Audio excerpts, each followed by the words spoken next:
Assalamu alaikum viewers and welcome back to my channel Study Law with Bushra.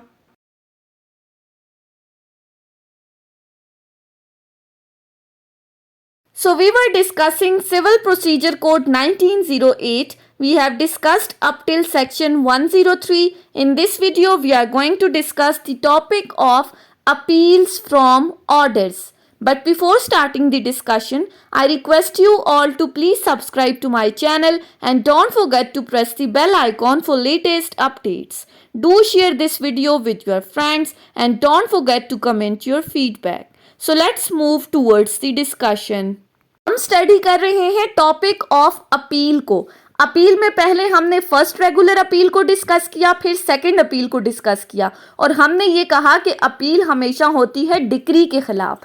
आज की इस video में हम डिस्कस करेंगे कि कोर्ट के कुछ ऐसे ऑर्डर्स हैं जिनके खिलाफ भी आप अपील फाइल कर सकते हो और इसकी जो रेलेवेंट सेक्शन है वो सेक्शन 104 से सेक्शन 106 तक है। सेक्शन 104 को हम ऑलरेडी डिस्कस कर चुके हैं। जब हम लॉ गेट सिलेबस को डिस्कस कर रहे थे तो हमने सेक्शन 104 और उसके साथ ऑर्डर 43 को भी डिस्कस किया था और उसमें हमने डिटेल में पढ़ा था कि कौन से ऐसे ऑर्डर्स हैं जो कि अपीलेबल हैं। आज की इस वीडियो में हम शॉर्ट सा सेक्शन 104 को देखते हैं। सेक्शन 104 डील करता है orders from which appeal lies. वो कौन से ऐसे ऑर्डर्स हैं जिनके खिलाफ आप अपील फाइल कर सकते हो। Clause 1. An appeal shall lie from following orders and save as otherwise expressly provided in the body of this code or by any law for the time being in force from no other orders. पहली बात, ये अगर तो CPC में कहीं provided है तो उन ऑर्डर्स के खिलाफ अपील आप फाइल कर सकते हैं। अब कहाँ प्रोवाइडेड है? ऑर्डर 43 के अंदर एक लिस्ट बता दी गई है। इसके अलावा जो सेक्शन 104 बात कर रहा है वो तमाम ऑर्डर्स तो अपीलेबल हैं, लेकिन इन दोनों के अलावा आप किसी भी ऑर्डर्स के खिलाफ अपील फाइल नहीं कर सकते। अब कौन कौन से ऑर्डर्स हैं जिनके खिलाफ अपील हो सकती है? Number 1, an order under section 35A। Section 35A deal करता है कंपनसेटरी कॉस्ट के साथ कि अगर कोर्ट ने कोई ऐसा ऑर्डर पास किया है जिसमें आपको कंपनसेटरी कॉस्ट अवॉर्ड की जा रही है तो उसके अगेंस्ट आप अपील फाइल कर सकते हो। Second is order under section 47। Section 47 execution के साथ डील कर रहा है कि अगर तो आप एग्जीक्यूटिंग कोर्ट में कोई पार्टी एप्लीकेशन लेकर जाती है और उस एप्लीकेशन में वो कोई ऑब्जेक्शन रेज कर रही है और कोर्ट ने उस एप्लीकेशन के ऊपर कोई ऑर्डर पास किया है तो उस ऑर्डर के खिलाफ आप अपील फाइल कर सकते हो। Third is an order under section 95। Section 95 भी कंपनसेटरी कॉस्ट के साथ डील कर रही है कि अगर किसी पर्सन को before judgement during the trial arrest कर लिया गया है या उसकी प्रॉपर्टी को अटैच कर लिया गया है या कोई भी इंजंक्शन ऑर्डर पास कर लिया गया है और बाद में पता चलता है कि ये जो ऑर्डर पास किया गया था ये गलत है और मेरिट पास नहीं हुआ, तो ऐसी सूरत में जो कंपनसेटरी कॉस्ट अवॉर्ड की गई थी उसके अगेंस्ट भी आप अपील फाइल कर सकते हो। फिर नेक्स्ट अरेस्ट और डिटेंशन की बात की गई है कि अगर सीपीसी के अंदर किसी पर्सन को अरेस्ट करने का ऑर्डर पास किया है या डिटेन करने का तो उसके अगेंस्ट आप अपील फाइल कर सकते हो। सो ये सेक्शन 104 के अकॉर्डिंग कुछ ऑर्डर्स हैं जो कि अपीलेबल हैं और सेक्शन 43 साथ साथ जो रूल 1 में ऑर्डर्स बताए गए हैं वो तमाम अपीलेबल हैं, उनके अगेंस्ट आप अपील फाइल कर सकते हो। सब सेक्शन 2 कहता है no appeal shall lie from any order passed in appeal under this section. अब ये क्लॉज बेसिकली सेकंड अपील को डिस्कस कर रही है। हमने क्या कहा? ऑर्डर्स के खिलाफ आप अपील फाइल कर सकते हो, लेकिन फॉर इंस्टेंस अगर तो एग्जीक्यूटिंग कोर्ट ने आपके खिलाफ कोई ऑर्डर पास किया है और उसकी अपील लेकर आप जाते हो एपिलेट फोरम पे और अगर तो एपिलेट फोरम फिर कोई ऑर्डर पास करता है तो उसके खिलाफ आप फर्दर अपील फाइल नहीं कर सकते। यानी कि डिक्रीज के अगेंस्ट सेकंड अपील फाइल हो सकती है लेकिन ऑर्डर्स के अगेंस्ट आप सेकंड अपील फाइल नहीं कर सकते। सेक्शन 104 क्लियरली ये बात बता रहा है। सो सेक्शन 104 हमने डिस्कस कर लिया। उसके बाद आ जाते हैं सेक्शन 105 के ऊपर।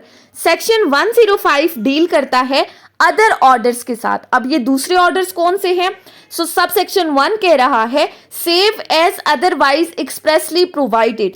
अगर सीपीसी में या कहीं पर भी एक्सप्रेसली ये चीज बता दी गई है तो वो तो फॉलो होगी, यानी कि अगर कुछ और ऑर्डर्स बता दिए गए हैं तो उनके खिलाफ आप अपील फाइल कर सकते हो। लेकिन no appeal shall lie from any order made by a court in exercise of its original और एपेलेट जुरिस्डिक्शन।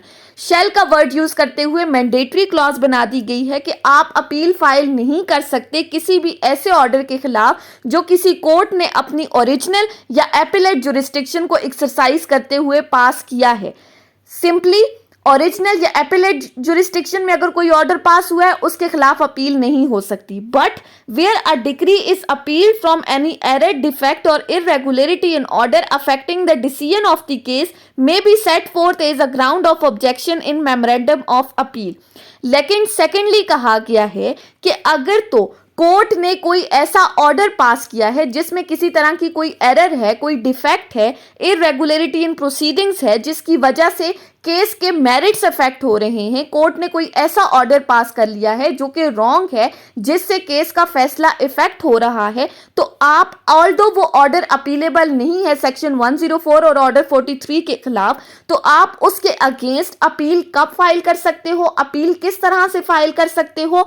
तो आप क्या करोगे, जब आपने डिक्री की अपील फाइल करनी है, यानी कोर्ट ने जब डिक्री पास कर दी उस केस के अंदर जिसमें कोई रॉन्ग ऑर्डर पास किया गया था, तो जब आप उस अपील का मेमोरेंडम तैयार करोगे तो उस मेमोरेंडम के अंदर आप कोर्ट के इस ऑर्डर को as a ground of objection raise कर सकते हो।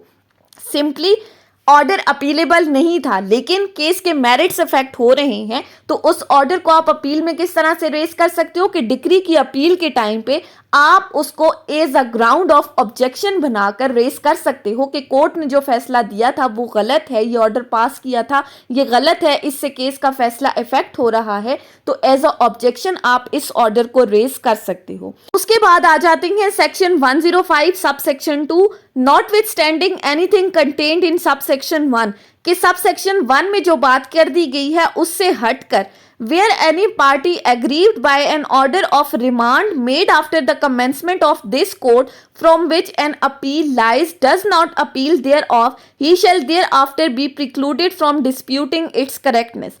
अब यहाँ पर बात की गई है कि अगर तो कोर्ट ने कोई ऑर्डर पास किया है रिमांड का, यानी कि केस को वापस भेजने का कोई ऑर्डर पास किया है, और अगर कोई पार्टी अपने आप को एग्रीव समझती है इस ऑर्डर से, वो नाखुश है, तो at the time of remand अगर उस पार्टी ने इस ऑर्डर से रिलेटेड अगर तो ये ऑर्डर अपीलेबल था और उन्होंने इस ऑर्डर के खिलाफ अपील फाइल नहीं की, तो फिर बाद में वो इस ऑर्डर के अगेंस्ट अपील फाइल नहीं कर सकते। दे आर प्रिक्लूडेड, शेल का वर्ड यूज हुआ है कि अगर तो एट द टाइम आपने टाइम लिमिटेशन के अंदर विद इन टाइम आपने अपील फाइल नहीं की, तो जब टाइम बार्ड हो गया तो बाद में आप अपील फाइल नहीं कर सकते उसी ऑर्डर के अगेंस्ट। नेक्स्ट है हमारे पास सेक्शन 106 जो कि डील करता है what court to hear the appeals. अब इस सेक्शन में बात की गई है कि वो कौन सी अदालतें हैं जो इन ऑर्डर्स के खिलाफ अपील्स को सुनेंगी। सो पहली बात, where an appeal from any order is allowed, it shall lie to the court to which an appeal would lie from the decree in the suit in which such order was made। अगर तो कोई order appealable है as per section 104 और order 43, तो उसकी appeal कहाँ लाई करेगी, उस कोर्ट के अंदर जिस कोर्ट में आप डिक्री के अगेंस्ट अपील फाइल करोगे इसी सूट से रिलेटेड जिसमें ऑर्डर पास किया गया था। यानी कि जिस कोर्ट में आप डिक्री के अगेंस्ट अपील फाइल करोगे, ऑर्डर के अगेंस्ट अपील भी उसी कोर्ट में फाइल होगी। फॉर एग्जाम्पल हमारे पास सिविल कोर्ट है, सिविल कोर्ट ने कोई डिक्री पास की, उसकी एपिलेट कोर्ट कौन है, डिस्ट्रिक्ट कोर्ट, तो हम डिक्री के अगेंस्ट अपील कहाँ फाइल करते हैं, डिस्ट्रिक्ट कोर्ट में। तो इसी तरह अगर सिविल कोर्ट ने कोई ऑर्डर पास किया है तो उसकी एपिलेट कोर्ट कौन होगी, डिस्ट्रिक्ट कोर्ट। सो जहां डिक्री की अपील होगी ऑर्डर की अपील भी उसी कोर्ट में लाई करेगी। और where such order is made by a court not being a high court in the exercise of appellate jurisdiction then to the high court, या फिर अगर तो वो ऑर्डर किसी ऐसी कोर्ट ने पास किया है अपनी एपेलेट जुरिस्डिक्शन को एक्सरसाइज करते हुए जो कि हाई कोर्ट नहीं है, तो फिर उस ऑर्डर की अपील कहाँ लाई करेगी, हाई कोर्ट के अंदर। So that was all about today's discussion on section 104 till section 106। I hope कि आपको ये लेक्चर समझ में आया होगा अगर आपने इस वीडियो को अटेंटिवली सुना है तो। अगर आपको ये वीडियो अच्छी लगी है तो इस वीडियो को लाइक करें, कमेंट करें और चैनल को ज़रूर सब्सक्राइब करें। अगर किसी भी किस्म की कोई कन्फ्यूजन है तो आप कमेंट्स के ज़रिए मुझसे पूछ सकते हैं। Thank you so much for watching this video. Till then, अल्लाह हाफिज़।